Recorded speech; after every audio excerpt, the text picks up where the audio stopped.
In the same game that Ben Roethlisberger tore his meniscus, Bart Scott, a former NFL linebacker turned CBS football analyst, made a comment at halftime calling Big Ben a, quote, drama king. Roethlisberger responded in comments to the Pittsburgh Post-Gazette. What did I do to deserve that? All I've ever done is keep playing and keep my mouth shut. You just have to shrug that stuff off. But I would tell him to go see John Norwig, our trainer, and check out my medical file. It's pretty thick. You can't make that stuff up. Mark Schlereth here with us. How are we doing? I'm doing great. How are you guys? We're good. Good. How do you feel about these comments? Yeah. Fair or foul? No, I think they're foul. I mean, I think you look at the history of Ben Roethlisberger. Ben Roethlisberger has played injured. The one win that Landry Jones has when he's replaced Ben Roethlisberger, if you remember, he got hurt like in the fourth play of the game, and Ben Roethlisberger came back off the bench injured to play that game. I remember a game several years ago where Ben Roethlisberger had his nose broken against the Baltimore Ravens. You remember that? Where he has, and they're saying, no, there's nothing wrong here. His nose is on the side of his face. Yeah. He looks like this. They're like, no, he's fine. It didn't break his nose. He actually breaks his nose, and he goes back in and plays that game. So there is, I mean, the guy has been hurt. There's no question about that he's been hurt. With that said, the guy has shown up. The guy has played. The guy has played injured. The guy has played through pain, all those things. He's drama king. Drama king in the sense that he'll lead you on a fourth-quarter comeback. That's dramatic. Of course, and Roethlisberger, what is he, not a tough guy? Of course he's a tough guy. Right. We saw that from day one.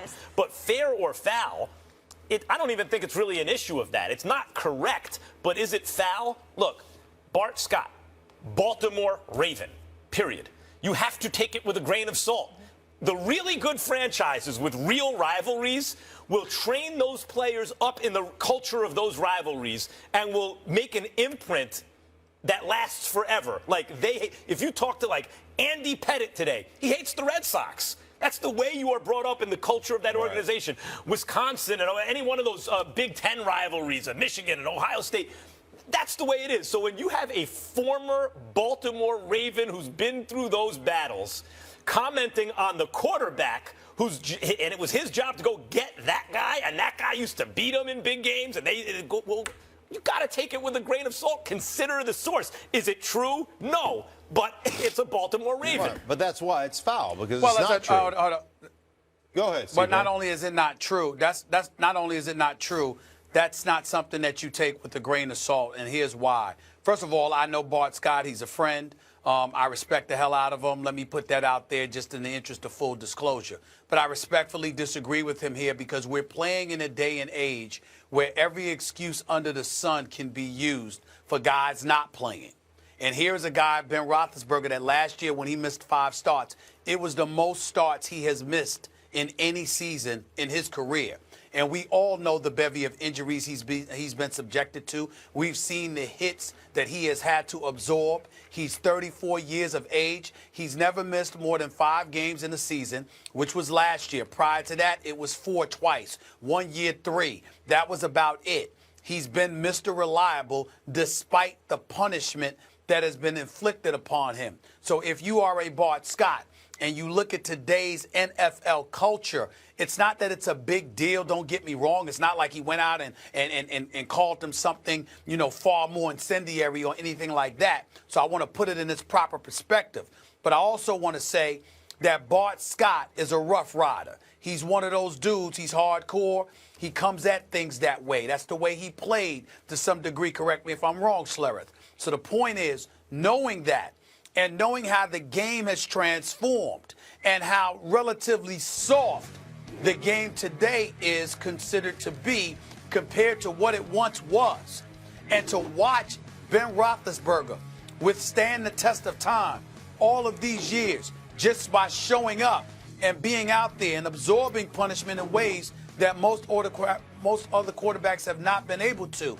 It was surprising to me that there wasn't a greater level of a respect and appreciation for the football player that Ben Roethlisberger has proven to be from somebody like Bart Scott, who is quick to point out how soft somebody is, and he's usually right when he says it. It's just surprising to me. No, it surprises me as well. And I understand your point about having that rivalry, but you also have to respect a guy that has done it as well as Ben Roethlisberger has done it, who has won championships and consistently carts himself out on the football field while he's injured. And a guy that has not been provided the protection that a lot of quarterbacks get provided in this day and age of the National Football League, because he is that big, he is that physical, and guys let him probably take, or officials let him take, more hits than the majority of guys. And there's several of those guys you can put in that list. Guys like Ben Roethlisberger, guys like Cam Newton, that probably don't get the benefit of the doubt and take too many hits, and still continuously go out there and play week in and week out. So those are the reasons. I understand the rivalry thing, and I understand, like, listen, man, you know, me and the Raiders, I hate the Raiders with a white-hot intensity of 1,000 suns. It's just the way it is, right? I'm rooting for them to lose. But I still respect the guys who end up going out and playing on a week-to-week basis, and playing hurt especially is a badge of honor in this league, and he has done that. Therefore, I don't look at him as a drama king, if you will. I just think that comment's a little bit out of bounds. It was interesting that of all players, you think about Roethlisberger, who before he was even a great quarterback was a great football player. Like, you always used to hear about that. Even if he had a bad playoff series, but then he makes a tackle in the open field in the playoffs because he's this tough football player that all the football types like. And for him to get that reputation, I think Stephen A. may be onto something. Maybe that has as much to do with the culture of protecting the quarterback and the kind of envy that can produce in other players as it does with the actual rivalry between the Steelers and the Ravens, although I think that plays into it. No quarterback extends the play better than Ben Roethlisberger. No, and I think there's a great point there that defensive players, have a certain disdain for the quarterback position because you do play in a red jersey. You're not allowed to hit those guys. And you want to talk about drama kings. I mean, there's a bunch of quarterbacks that are begging for flags every time. I mean, if you even look crossways at a quarterback, they're begging for a flag, and oftentimes they're getting it. I don't see Ben Roethlisberger doing that on a consistent basis. Let's also put into perspective the job that Bart Scott has now. He is a commentator, and you do have, and I don't want to speak out of turn, Schlereth, you would know this better than me, but, I always try to reach out and help brothers in this industry, white, black, otherwise, they're my brothers. I always try to help anybody that wants to get in this business and wants to do well. Anything that I can do to help, I wouldn't hesitate, Bart Scott included. But I do find that you have some players that are highly reluctant to be overtly critical, and then you have some other players that want to be very successful in this business and don't hesitate to do so because they're trying to be successful in this business. And my whole point is just be real. Be real, true, and authentic to who you are.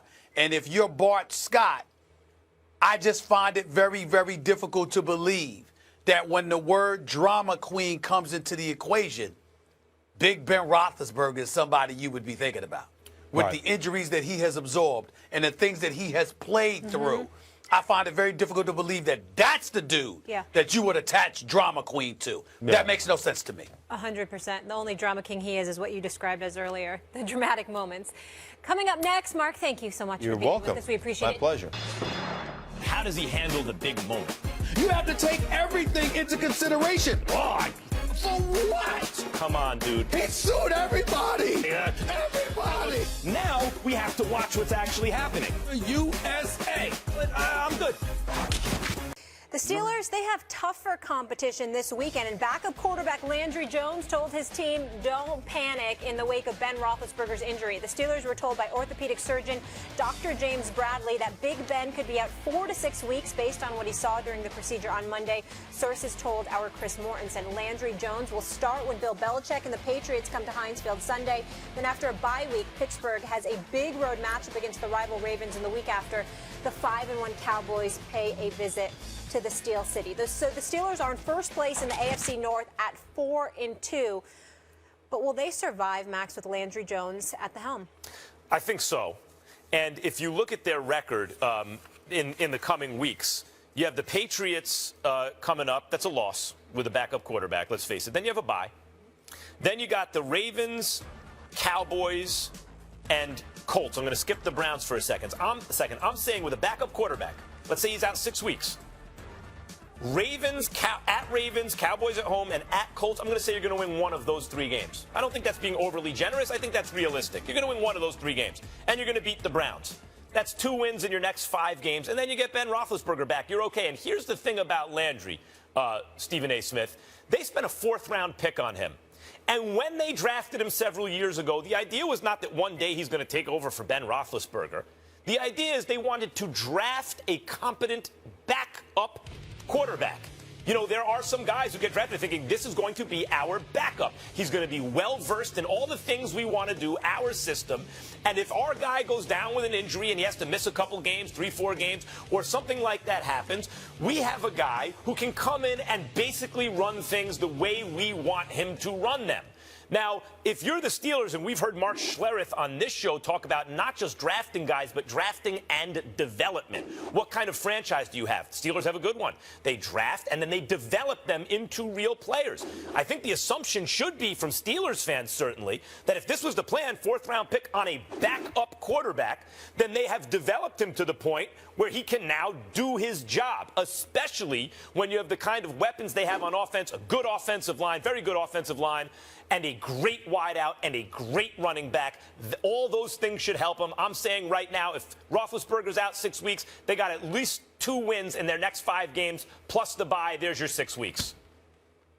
Well, I get where you're coming from with that, but to me, here's where the question lies, because I'm looking at Le'Veon Bell and D'Angelo Williams, and I'm thinking that Todd Haley, and knowing that Mike Tomlin is smart enough to get that man the ball, Le'Veon Bell. I'm thinking about Antonio Brown, who's looking to get more than a $4 million raise that he got this season, and he's looking for a new lengthy contract. They're going to get him the ball more, him, Sammy Coates in particular.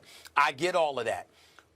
To me, it's more a question about what level of faith should I have in Landry Jones. And I'm here to tell you none. I've never been impressed with them. I've never liked them as a quarterback. And when I think about replacing Big Ben Roethlisberger with the requisite weapons that you have in the wide receiver spot, okay, and even with Jesse James at the tight end spot until Darius Green is able to come back or what have you, all right, with Marcus Wheaton, Coates, and Antonio Brown, etc. You have too many requisite weapons where your passing game could be potent to just settle for a dude that can go in there and knows how to run your system. He needs to know how to do something. And when I think about Landry Jones from last year, 32 of 55, completed 58% of his passes. QBR was of 35. He seemed to make mistakes when he didn't need to. I didn't like his performance last year against Kansas City after he had come in from Ben Roethlisberger getting injured against Arizona, winning that game 25-13 last year. He comes in against Kansas City, albeit on the road, 16-29. For just 209 yards, threw 2 interceptions, did not look good. I watched that whole game, was very unimpressed with him. And then, Oakland, Cleveland, stuff like this. He just doesn't move me. It was the reason that Michael Vick was up in there last year. And considering the size that Landry Jones has on him, the pedigree coming from Oklahoma, having played in big games, forgive me if I expected more from this dude who's been in the NFL for 3 years playing directly behind Ben Roethlisberger. I'm not a believer in him. I'm not saying he can't get the job done. I'm saying if you ask me to take money out of my pocket and bet it on Landry Jones, I tell you to go kick rocks. I wouldn't buy it. I don't believe it. College, that's just me based on what I've seen from him. In college, he got his shot because of an injury to Sam Bradford. And he was not Sam Bradford as a starter, but he was good enough, and he was inconsistent, but he was good enough to get drafted in the 4th round. For the Steelers, excellent organization to spend still a valuable draft pick. It's not a first or second rounder. He was no Dak Prescott. No, he was not. I'll tell you that much. No, for sure not. But that's why the Steelers didn't look at him as the quarterback of the future. They looked at him as a backup. If what you're arguing is that, look, he's no starting caliber championship quarterback, NFL caliber, I would agree with that. But that's not his role on the team. His role is this. If Roethlisberger gets hurt, can you come in and spell him? I'm sure they prefer it was 2 or 3 weeks to 4 to 6 weeks, but it is 4 to 6 weeks, and the question is, can he hold down the fort? And I don't think this is a Whedon on the Cowboys last year. I think you're doing better than that if you're the Steelers. And if you're not, if this 6-game sample, 4 to 6 week sample coming up, shows that he's not, then the Steelers need to move on and find another backup quarterback. But if well, you're, that's where, are you saying he's not good enough to back up in the NFL? That's where I'm going. That's where I'm going. I'm saying to you, I don't like him as the backup. I wish they had another backup. That's what I'm trying to say. I don't like him as a backup at all. I have no faith in Landry Jones. I have none. I hope I'm wrong because you know me. I'm diehard Steelers, baby, and I love me some Mike Tomlin and the crew. I don't believe in Landry Jones at all. I have no faith in them. To me, the only way the Steelers have a shot to win this game is if they run the ball 50 times. Because if it relies on Landry Jones throwing the football, I'm not confident in him. At all. Well, I mean, I don't believe in him. I don't think that's what I'm saying. Have you seen him enough to say that? Okay, you're going to get to see him right now and make that determination. I saw him last year. I wasn't impressed. That's the only time he's really played. Yeah, and so if you're asking if I've seen him enough, I mean, I can only go by what I saw, which was last year, and I wasn't impressed. And he wasn't very impressive. But I'm here to tell you that you got 2 wins in your next 6 weeks out of 5 games. And for this Steelers team, that should be enough. That's holding down the fort more or less until Roethlisberger gets back. If you win 2 and lose 3, that puts you at 6-5. I don't like that. Well, I don't like you'd that. like to win every game. Not with these weapons. But this is the reality. Not with these weapons. I'm saying not with these weapons. Not with these weapons. You should, if you had a quality backup, you could win more than 2 games over the next 5, in my opinion. By the way, last year he threw a couple touchdowns to Martavis Bryant, who he doesn't have now. But he still does have Antonio Brown and Le'Veon Bell and an offensive line. If you have that, you should have enough to beat the Browns and maybe the Colts or the Cowboys or something like that. And he told everyone, Stephen A., don't panic. So don't panic, okay? Who? Who said that? Landry Jones. He told his team, don't panic. Landry Jones. Hold it. Landry Jones actually had the nerve to have a quote? Yeah, he's calm. Who gave him permission? Who gave him permission? Who gave him permission to talk? Who gave him permission to talk? I mean, don't panic. I mean, we're very worried about Landry Jones. The nerve. How about just going out there and playing? Don't panic. The New England Patriots, it ain't like the Cleveland Browns or somebody coming into town. The New England Patriots are coming into town. Tom Brady is coming into town. And this man is telling us don't worry. What backup quarterback is going to beat? Which backup quarterback is going to beat Tom Brady and the Patriots? What backup quarterback in the league is doing that? I'm saying you may not know if you get the ball to other people. We know what Landry Jones is, I think. Let's see. I'll do that. But I'm just confessing I'm not very confident. I really am not. Not in him. All right. Not in him. I'm just not. All right, enough from you two. Let's take this to the streets. With Big Ben expected to miss a month with the Steelers will they still make the playoffs? Go on Twitter now. Cast your vote. We'll share those results a little later in the show.